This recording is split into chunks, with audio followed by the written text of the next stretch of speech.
Blackface started with the tradition of minstrel shows in the 1830s, 1840s, primarily in the northeastern part of the country. The shows became really popular. A lot of artists really made their career doing blackface.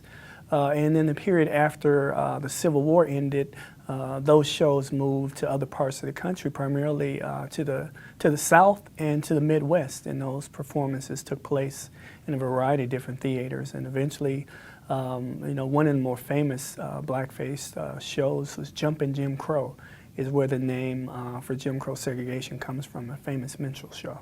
Well, people question whether blackface is always racist or not. My opinion is it's always racist because it's done with the level and intention to disparage black people. It's done to demean the way we look. It's not just people putting shoe polish on their faces, but they use so-called black vernacular when they talk.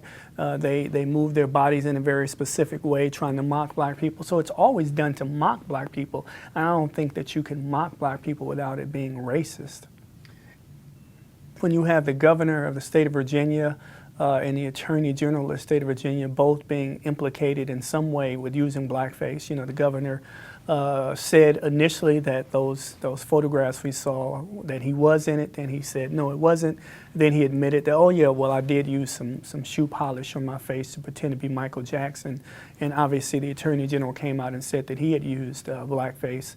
I think that from my perspective, I don't see how you can govern a state and be a person who thought it was okay to use blackface at any point during the course of your life. People are saying, well, that was a long time ago, that was 1980, but listen, man, this isn't 1880, this was 1980. He should have known better. People are wondering why in 2019 we're still having incidents like this. And I tell people it's a very simple answer. We've always had these incidents. They've never stopped. It's not as if they went away.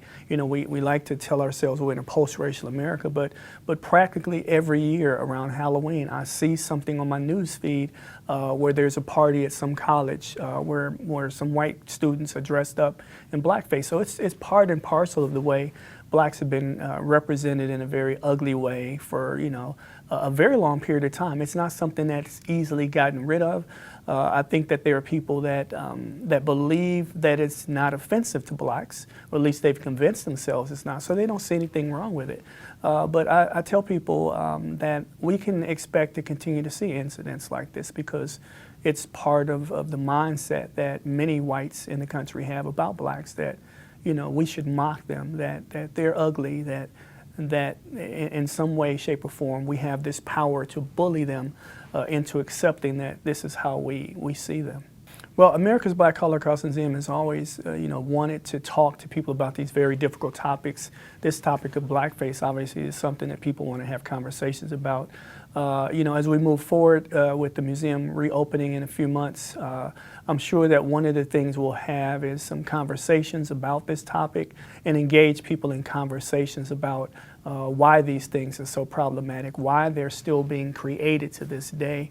Really just engage people in conversation to show them that, that there's a lot to this, a lot of history behind it, but really engaging people in an understanding of how hurtful these things are. Because the people who do it, they can wipe the blackface off and go back to living their regular life. They can make an apology if they get caught, but the people who are victimized by it, the people who are hurt, they have to live with that hurt, for months and years on end. So just simply issuing an apology isn't enough, and we want to be part of engaging people in conversations to avoid these things happening moving forward.